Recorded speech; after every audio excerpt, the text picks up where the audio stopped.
La fonction exponentielle, c'est une fonction, donc on peut l'étudier comme une fonction, on peut voir quelles sont ses variations, ses limites, aux bornes de son ensemble de définition, qui est R, donc moins l'infini plus l'infini, d'accord? Et on peut aussi voir comment résoudre des équations et une équation qui contiennent de l'exponentielle. Donc commençons par son tableau de variation. Donc elle est définie et dérivable sur R par définition, hein. Sa dérivée, c'est elle-même. Or, on sait que la fonction exponentielle est strictement positive sur R. Donc, sa dérivée est strictement positive, ce qui signifie que la fonction exponentielle est strictement croissante sur R, qui est un intervalle, hein, je vous rappelle, moins l'infini plus l'infini. Au niveau des limites, en moins l'infini, l'exponentielle tend vers 0, et en plus l'infini, elle tend vers plus l'infini. Comment on démontre ça? Eh bien, on fait simplement ça avec les suites géométriques de raison E puissance n et E puissance moins n. Alors là, c'est plutôt de raison 1 sur E, n'est-ce pas? euh, Et bien sûr, ces suites géométriques, donc E étant supérieur à 1, E puissance n va tendre vers plus l'infini, quand n tend vers plus l'infini, et 1 sur E est inférieur à 1, puisque c'est l'inverse d'un nombre supérieur à 1, et donc 1 sur E puissance n va tendre vers 0 quand n va tendre vers plus l'infini. Et ensuite, comme la fonction est strictement croissante, on peut en déduire les limites de l'exponentielle en moins l'infini et en plus l'infini. Bon. Euh, Bien sûr, elle est dérivable sur R, donc elle est continue sur R, ce qui veut dire que pour tout réel quelconque A, la limite de puissance x quand x tend vers A, c'est juste puissance A, par continuité. Ok. Donc, si on regarde, ça nous donne ces variations-là, donc pour x allant de moins l'infini à plus l'infini, l'exponentielle varie de 0 à plus l'infini en restant strictement croissante. En 0 elle vaut 1, en 1 elle vaut E, ce qui nous permet de tracer une courbe, l'allure de la courbe. Donc, avec des abscisses est asymptote à la courbe en moins l'infini. Elle passe par le point 0, 1, elle passe par le point 1, E, qui je vous rappelle est 2,700 et quelques, donc 2,7 à peu près. Et puis, on peut faire des choses un peu plus précises en mettant que la tangente en 0 et d'équation x plus 1. Voilà. Et donc, on obtient cette courbe-là. Elle continue à croître de plus en plus rapidement, n'est-ce pas? Voilà cette courbe. Donc, très important, tous les points que je viens de donner. Hein, donc, l'asymptote, axe d'abscisse, asymptote en moins l'infini, passe par 0,1, passe par 1e, tangente y égale x plus 1 en 0. Si vous faites tout ça bien, vous aurez une courbe de la bonne allure. Alors attention à ne pas rebrousser, hein, c'est quand même une fonction. Donc revenons en arrière, revenons un petit peu sur nos limites. Donc la limite quand x tend vers moins l'infini de e puissance x au carré plus x, c'est plus l'infini parce que x au carré plus x tend vers plus l'infini en moins l'infini. Donc il faut le prouver soigneusement en factorisant par x au carré. Et ensuite, on dit que la limite de e puissance grand X quand grand X tend vers plus infini est égale à plus infini. Et donc, par composition, on peut conclure. Même chose ici, par composition, on s'aperçoit que cette chose-là tend vers moins l'infini quand X tend vers plus infini. Et donc, le tout tend vers 0 parce que la limite de e puissance grand X quand X tend vers moins l'infini est 0. Alors là, c'est un petit peu plus... c'est à la fois plus simple et plus compliqué. La limite de 1 sur x quand x tend vers plus infini, c'est 0, parce que 1 sur quelque chose de plus en plus grand, ça devient de plus en plus proche de 0. Et donc on a la limite de e à la puissance quelque chose qui tend vers 0. Autrement dit, par continuité, ça tend vers e puissance 0, c'est-à-dire 1. Même chose ici, mais l'exposant tend vers 2, donc on va tendre vers e puissance 2. Et ici, on a la limite quand x tend vers plus infini de puissance x moins 2 sur e puissance x plus 1, qui est égal à... Et on fait la même levée d'indétermination qu'on le faisait pour les fractions rationnelles, c'est-à-dire les fractions de polynômes, mais en utilisant e puissance x comme plus haute puissance de x. Bien sûr, ce n'est pas une puissance de x, mais on verra plus tard que cela croît plus vite que toute puissance de x. Donc c'est par cela qu'il faut factoriser. Même s'il y avait e puissance x plus x, ici il faudrait factoriser par e puissance x. Et donc on simplifie, e puissance x sur e puissance x, là on peut simplifier, et ça nous laisse quelque chose qui tend vers 1 sur quelque chose qui tend vers 1, donc le tout tend vers 1. On vous dit, en connaissant un taux de variation, étudier la limite en 0 de e puissance x moins 1 sur x. Donc ça, c'est une limite classique. On pourra retenir cette limite et la donner directement. Donc on peut l'utiliser pratiquement directement. Peut-être préciser comme dérivée de l'exponentielle en 0. Ça, c'est plus clair. Vous avez moins de chances qu'on vous retire des points. Donc la limite de e puissance x moins 1 sur x, ça peut se voir comme la limite de l'exponentielle de 0 plus x moins exponentielle de 0 sur x, quand x tend vers 0. C'est-à-dire la limite du taux d'accroissement de l'exponentielle entre 0 et 0 plus x. Donc la dérivée de l'exponentielle en 0. Mais la dérivée de l'exponentielle, on sait que c'est l'exponentielle. Donc l'exponentielle en 0, et ça vaut 1. Donc la limite de puissance x moins 1 sur x quand x tend vers 0, c'est 1. Alors ensuite, vous avez quelques études de fait sur l'exponentielle. Ce sont des études très classiques, hein, donc il faut avoir une petite idée de comment on fait les choses. Évidemment, pas connaître le détail par cœur, il ne s'agit pas de ça, mais savoir que prouver e puissance x supérieur ou égal à 1 plus x, par exemple, c'est un exercice classique. Et donc l'idée, c'est qu'on ne sait pas résoudre cette inéquation directement. Donc on va essayer d'étudier le signe de e puissance x moins 1, hein, en mettant tous les termes dans un même membre. Et comme on ne sait pas non plus étudier le signe de puissance x moins 1, on va étudier ces variations de façon à voir si on peut en déduire le signe. On dérive g de x, ça nous donne e puissance x moins 1, parce que la dérivée de puissance x c'est e puissance x, et la dérivée de moins x c'est moins 1, la dérivée de moins 1 c'est 0. Et on veut donc le signe de puissance x moins 1, donc on cherche quand est-ce que puissance x moins 1 est supérieur à 0, bah c'est quand puissance x est supérieur à 1, on ajoute 1 aux deux membres. Et ça, on a déjà vu que c'était e puissance x supérieur à e puissance 0, c'est-à-dire que c'est vrai si et seulement si x est supérieur à 0, parce que la fonction exponentielle est strictement croissante sur R. Donc les antécédents sont rangés dans le même ordre que leurs images. Donc e puissance x moins 1 est plus grand que 0 quand x est supérieur à 0. On pourrait changer le supérieur strictement en inférieur strictement. Et donc on obtient le signe de g' de x. Il est strictement positif quand x est supérieur à 0, strictement négatif quand x est inférieur à 0. Et nul en 0, parce que puissance 0 moins 1, ça fait 1 moins 1, ça fait 0. On a donc g qui est décroissante strictement, puis croissante strictement, et donc elle atteint son minimum en 0, et on vérifie que g de 0 vaut e puissance 0 moins 1, autrement dit 0. Donc le minimum de g c'est 0, g de x est supérieur ou égal à 0, strictement supérieur à 0 sauf en 0 en fait, et donc e puissance x moins 1 est strictement supérieur ou égal à 0, c'est-à-dire e puissance x est supérieur ou égal à 1 plus x, ce qui était bien ce qu'on voulait prouver. L'exponentielle admet, la courbe exponentielle admet-elle des asymptotes? Oui, elle admet une asymptote horizontale d'équation y égale 0 en moins l'infini, pas en plus infini. Notez bien que cette fois-ci, on a une asymétrie, on obtient. On n'a pas la même asymptote en moins l'infini et en plus infini, parce qu'en plus infini, on n'a pas d'asymptote. Car la limite de l'exponentielle en moins l'infini, c'est 0.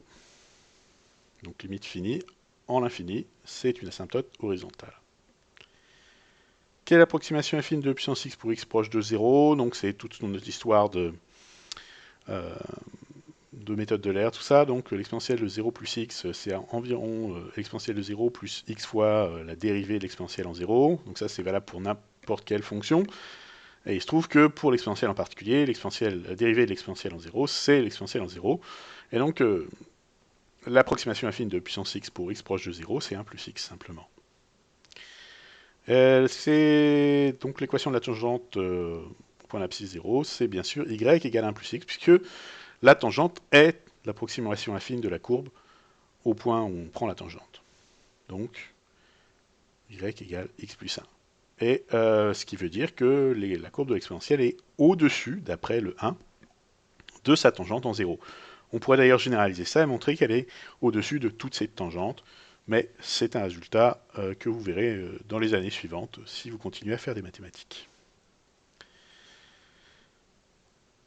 Voilà. Donc on revient à notre histoire de courbe et on a bien montré qu'on était au-dessus de cette tangente. Alors l'équation est une équation avec exponentielle, donc on l'a déjà fait un petit peu quand on avait e puissance x moins 1 supérieur à 0, à prouver, à résoudre. Mais l'idée, c'est de s'appuyer sur la stricte croissance.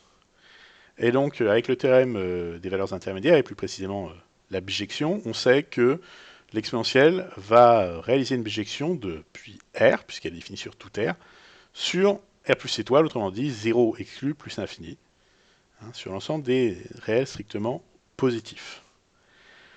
Donc e puissance x égale à k supérieur à 0 admet une unique solution réelle. Pour l'instant, on ne sait pas vraiment l'exprimer, alors on vous dit en fait c'est ln de k, c'est le logarithme népérien de k, cette solution, unique solution réelle. Ouais, on en dira plus dans le chapitre sur le logarithme. En tout cas, si vous avez e puissance a égale à e puissance b, c'est équivalent à a égale b. Si vous avez e puissance a inférieur à e puissance b, c'est équivalent à a inférieur à b. Et bien sûr, même chose si on remplace le signe strictement inférieur par inférieur ou égal, ou supérieur ou égal. Ça préserve l'ordre, c'est ça qui est important. Et en particulier, vous avez souvent des choses comme une comparaison à 1, parce que 1 c'est e puissance 0.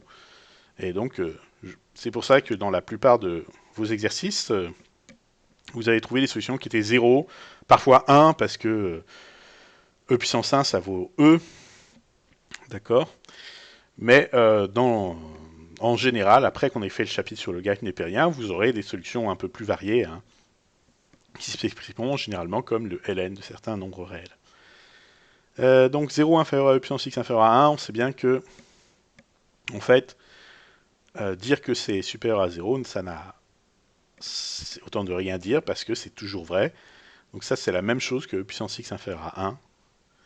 Et donc, c'est x inférieur à 0. Dire que e puissance x est supérieur à 1, c'est e puissance x supérieur à e puissance 0, donc x supérieur à 0. Si et seulement si.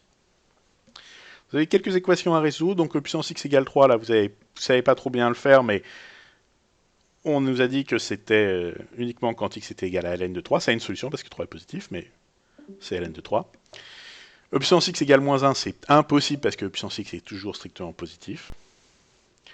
E puissance 2x carré plus 3x moins 1 égale 0, donc là on essaie de se ramener à des égalités d'exponentielle, donc on ajoute 1 aux deux membres, et on remplace le 1 par e puissance 0, et ça nous fait un polynôme du second degré très très simple à résoudre.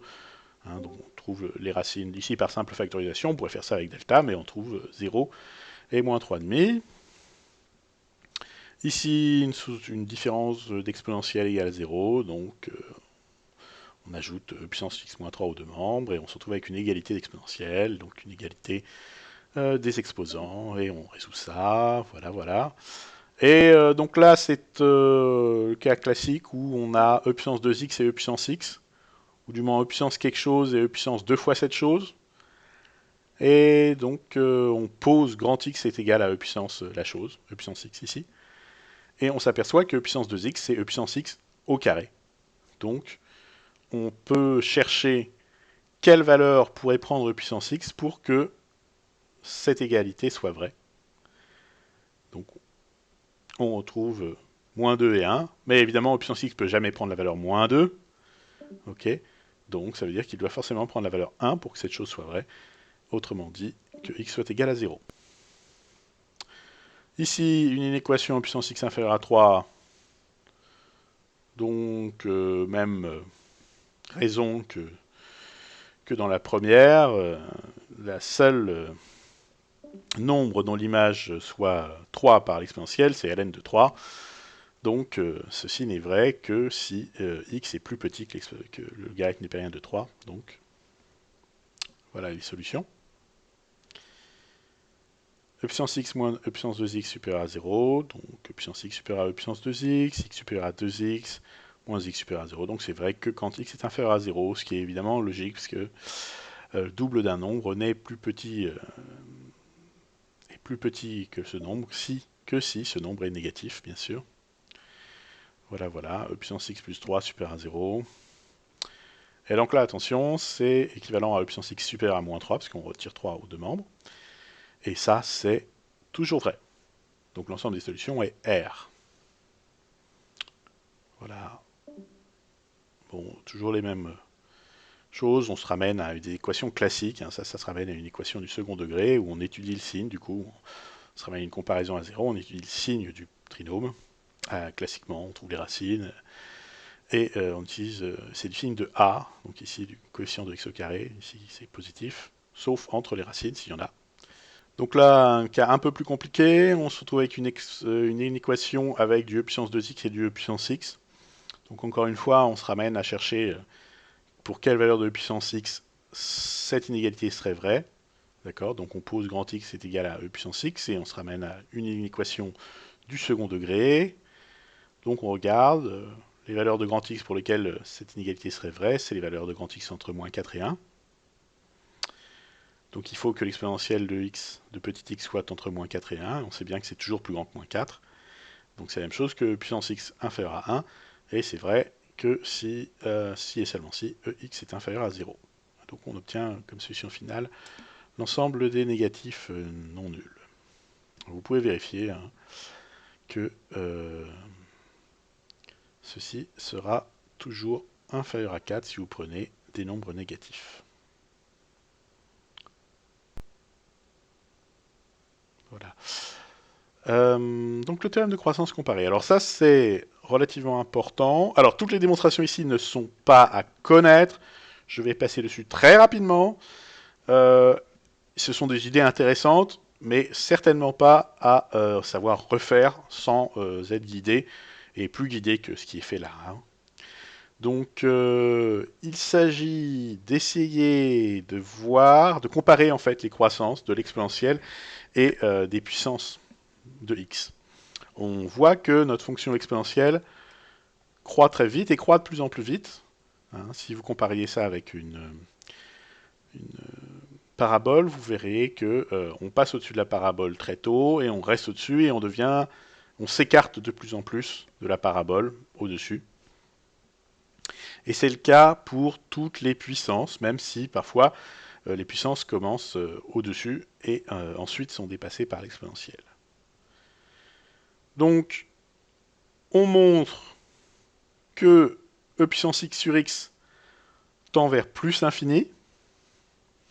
Autrement dit, que e puissance x devient grand beaucoup plus vite que x, d'accord, parce que le rapport entre les deux devient infiniment grand. Donc on devient aussi grand qu'on veut. Il y a un réel à partir duquel e puissance x est 1000 fois plus grand que x. Il y a un réel à partir duquel e puissance x est 1 million de fois plus grand que x, etc. etc. D'accord.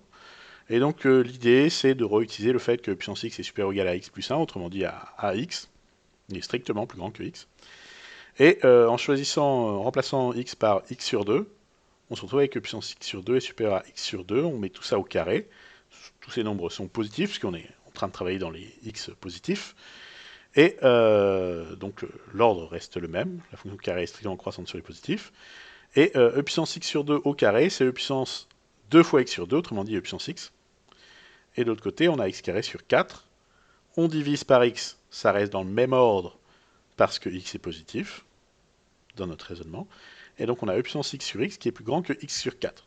Évidemment, x sur 4 tend vers plus infini, e puissance x sur x est plus grand que x sur 4, donc il tend aussi vers plus infini par comparaison.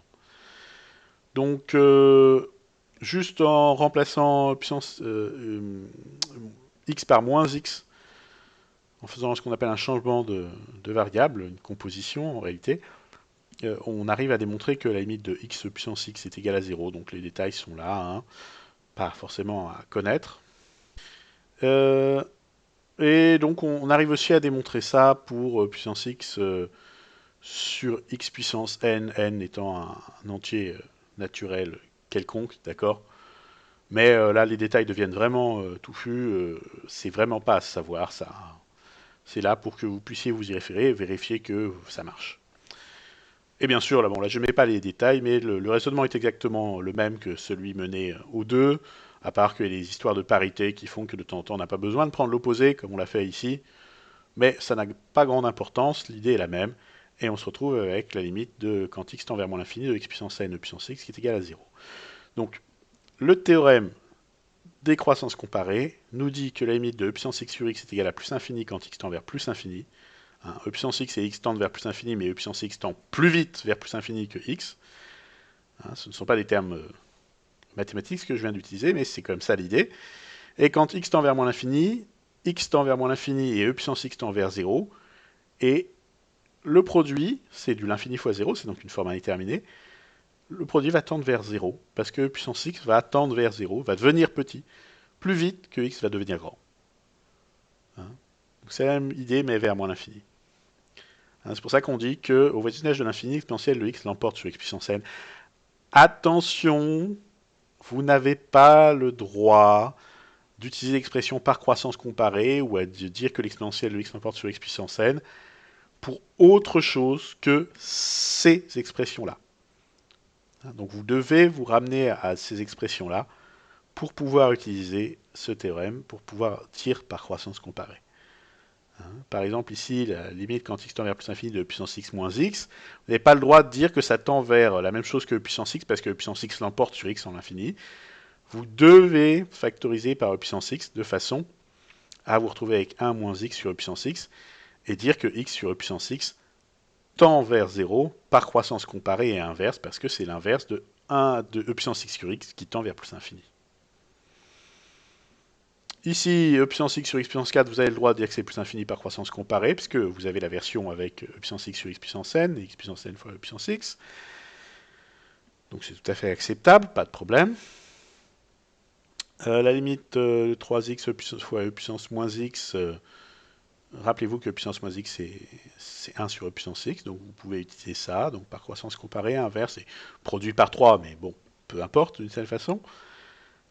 Ici, quand vous n'avez pas besoin, n'utilisez pas les croissances comparées. Ici, quand x tend vers moins l'infini, e puissance x tend vers 0. E puissance moins x tend vers plus infini parce que c'est e puissance quelque chose qui tend vers plus infini. Et ça tend vers 0. Donc on a du 0 plus quelque chose plus l'infini sur 0 plus 3. Donc évidemment, le tout tend vers plus infini par règle des signes plus infini sur plus 3. Donc n'utilisez pas les croissances comparées quand vous n'en avez pas besoin. Commencez par essayer de faire par opération tout de même. La limite de 2x-3 sur e puissance x plus 1, donc c'est ce que je disais tout à l'heure. On factorise par x au numérateur, qui est la plus haute puissance de x, et au dénominateur, on factorise par e puissance x, comme si c'était la plus haute puissance de x, hein, ce qui sera toujours le cas, même si on a des facteurs en x puissance n au dénominateur. Du coup, on se retrouve avec x sur e puissance x, dont on sait qu'il tend vers 0, parce que c'est l'inverse de e puissance x sur x, et qu'on est en plus infini, fois quelque chose qui va tendre vers un réel, donc voilà, quelque chose qui va tendre vers 2 là. Donc on n'a pas de problème et ça nous donne bien 0. Alors, fonction composée, dérivation et primitive. Donc la primitive, c'est un terme dont on n'a pas encore parlé. Une primitive de la fonction petit f, c'est une fonction grand F dont la dérivée est petit f. Donc c'est primitiver l'opération inverse de le dérivé. On en reparlera.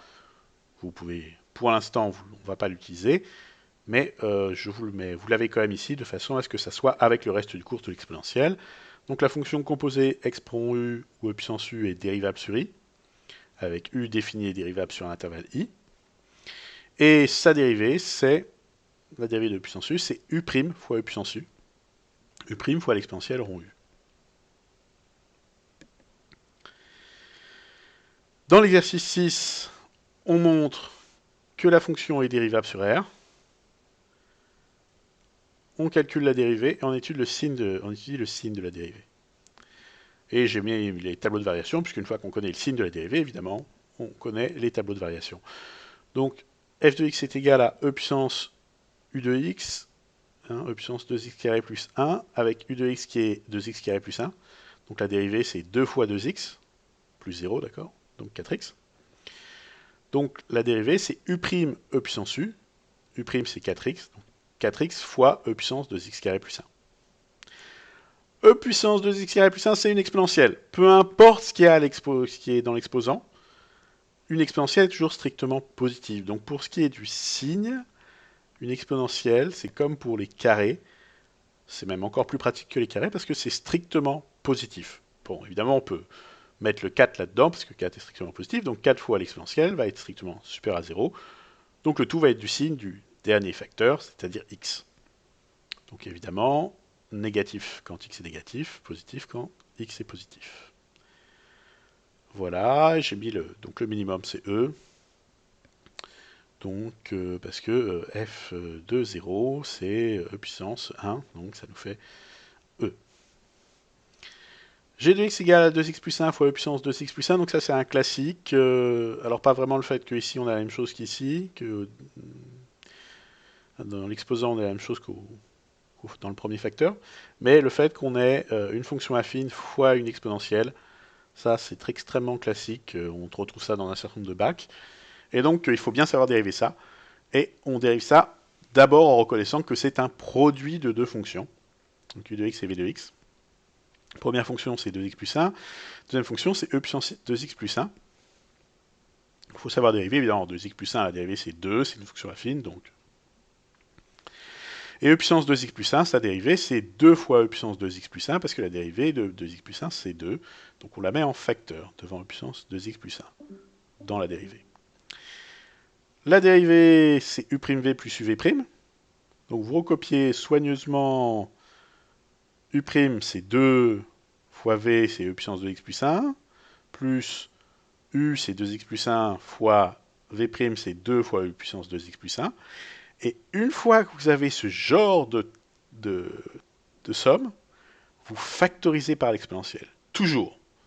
On factorise par l'exponentielle parce que comme ça, on a un produit d'un facteur qui est strictement positif par un autre facteur qui va déterminer le signe de l'expression. Donc on factorise ici, dans la parenthèse, on a 2 plus 2 fois 2x plus 1. Donc, attention, gardez bien les parenthèses. Vous développez, vous réduisez, vous obtenez e puissance 2x plus 1 fois 4x plus 4. Et donc tout ça va être du signe de 4x plus 4 parce qu'on a une exponentielle ici et une exponentielle est toujours strictement positive. Donc le signe de 4x plus 4, bien sûr, c'est, on regarde quand est-ce qu'il s'annule, donc 4x plus 4 égale 0, 4x égale à moins 4, x est égal à moins 4 sur 4, x est égal à moins 1. Donc il s'annule en moins 1, et on passe du moins au plus ou du plus au moins. Ici on passe du moins au plus parce que 4x c'est croissant, donc on passe de négatif au positif. Ça, c'est pour la dérivée. La fonction, elle est donc aussi décroissante puis croissante. Et en 0, en moins 1, elle vaut moins 1 sur e. En moins 1, vous pouvez voir que ça vaut moins 2 plus 1, c'est-à-dire moins 1, fois e puissance moins 1, donc fois 1 sur e. Donc moins 1 sur e. h de x égale à e puissance x moins e puissance moins x sur 2. Alors, comme souvent, vous pourriez faire u sur v, mais c'est un pur gâchis, parce que v est une fonction constante. Donc, voyez-le plutôt comme 1 demi fois e puissance x moins e puissance moins x, parce que divisé par 2, c'est comme multiplié par son inverse, 1 demi. Et donc, vous avez du coup une constante fois une fonction à dériver. Vous dérivez cette fonction-là, qui est très très facile à dériver, parce que la dérivée de e puissance x, c'est e puissance x. Et la dérivée de e puissance moins x, attention, c'est la dérivée de moins x, c'est-à-dire moins 1, fois e puissance moins x. Donc, on a e puissance x moins e puissance moins x, e puissance x plus e puissance moins x, 1 demi fois ça, et vous avez une somme de deux nombres qui sont strictement positifs, donc la somme est strictement positive. Donc la dérivée est toujours strictement positive, donc h sera strictement croissante sur r.